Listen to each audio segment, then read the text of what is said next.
Top quality और consistent performance के लिए सिर्फ सिल्वर पंप नाम याद रखना।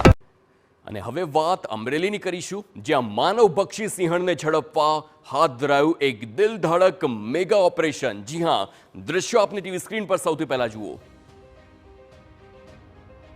તો અમરેલી જિલ્લાના જાફરાબાદ તાલુકા અને ગીર ગઢડાના સીમ વિસ્તારના બોર્ડર વિસ્તારની આ ઘટના છે।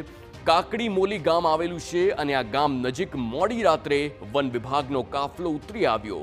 માનવભક્ષી બનેલ એક સિંહણે વાડી વિસ્તારમાં એક ખેડૂત પર હુમલો કર્યો અને પછી તેને દૂર સુધી ઢસડી તેનો શિકાર કર્યો। માહિતી મળતા જાફરાબાદ અને જસાધર રેન્જ વન વિભાગની ટીમ દ્વારા માનવભક્ષીને ઝડપવા મોડી રાત્રે મેગા ઓપરેશન હાથ ધરવામાં આવ્યું।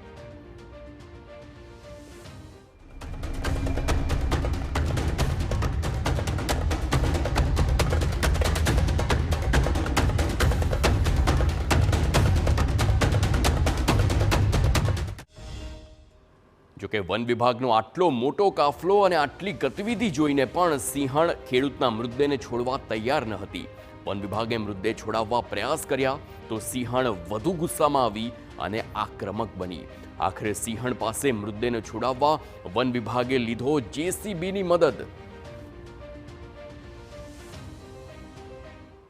દ્વારા જે ખેડૂત છે તે ખેતીવાડીમાં કામ કરતો હતો ને દરમિયાન આખી જે ઘટના બની ત્યારબાદ જે સિંહણ આક્રમણ સ્વરૂપ ધારણ કરીને સિંહણ ખેડૂત છે તેમના ઉપર બેસી ગઈ હતી ને ત્યારબાદ આ જેસીબીમાં આપણે દ્રશ્યો બતાવી વન વિભાગની ટીમ દ્વારા આ જેસીબીની મદદ લેવામાં આવી હતી ને જેસીબી મારફતે તેમને દૂર ખસેડવાનો પ્રયાસ કર્યો હતો ને ત્યારબાદ તેમનો જે મૃતદેહ જે સિંહણના મોંમાંથી વન વિભાગ દ્વારા કબજે લેવામાં આવ્યો હતો। ઘણી વન વિભાગ દ્વારા પ્રયાસ કર્યા હતા પરંતુ સિંહણ છે તે આક્રમણ હોવાના કારણે આ મૃતદેહ છે તેમને છોડવા તૈયાર નથી, પરંતુ જે રીતે જેસીબીની મદદ લીધી ત્યારબાદ મૃતદેહ છે તે સિંહણે મૂક્યો હતો।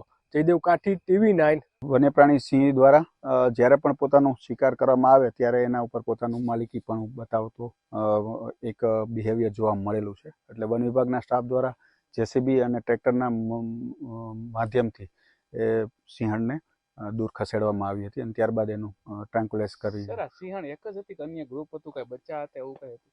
સિંહણ સાથે 3 બચ્ચા પણ છે, પણ એ મોટા છે અને એ બચ્ચા જે છે એ બીજા ગ્રુપ સાથે પેલું એમનું અવર જવર થતી હોય છે। ખેડૂતનો મૃતદેહ કબજો મેળવી તેને ઉનાની હોસ્પિટલમાં પીએમ માટે ખસેડવામાં આવ્યો, જે બાદ શેત્રુંજી ડિવિઝન, DCF અને ACF સહિતના વન વિભાગના અલગ અલગ રેન્જ અધિકારીઓનો મોટો કાફલો સીમ વિસ્તારમાં પહોંચ્યો। સિંહણનું લોકેશન ટ્રેસ કરવામાં આવ્યું, તેને ઝડપવા મેગા ઓપરેશન હાથ ધરાયું। અનેક કલાકોની જહેમત બાદ સિંહણને ટ્રેન્કુલાઇઝ કરવામાં આવી અને તેને ઝડપવામાં સફળતા મળી છે। તો માનવભક્ષી સિંહણને પાંજરે પૂરી એનિમલ કેર સેન્ટરમાં ખસેડવામાં આવી અને તે ઝડપાઈ જતા સ્થાનિકોએ રાહતનો શ્વાસ લીધો।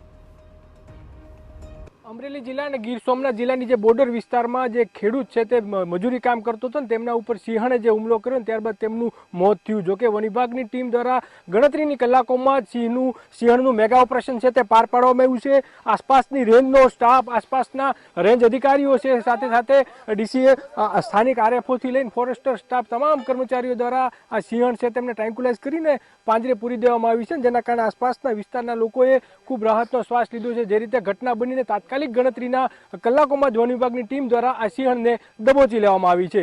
જયદેવ કાઠી, TV9।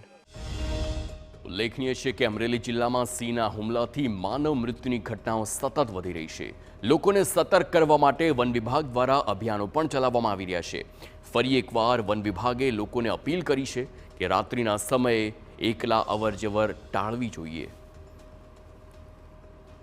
હું અમરેલી જિલ્લાના તમામ લોકોને એક અપીલ કરવા માંગુ છું કે શક્ય હોય ત્યારે અંધારામાં રાતે જવાનું ટાળવું જોઈએ। આપણે આસપાસ જ્યારે પણ નીકળીએ એકલામાં ત્યારે જોડે ટોર્ચ અને લાઠી રાખીએ અને જો વન્ય પ્રાણીની હાજરી હોય તો એ વિસ્તાર જે છે એને અંતર થોડું રાખવું જોઈએ વન્ય પ્રાણીથી જેટલું બને એટલું।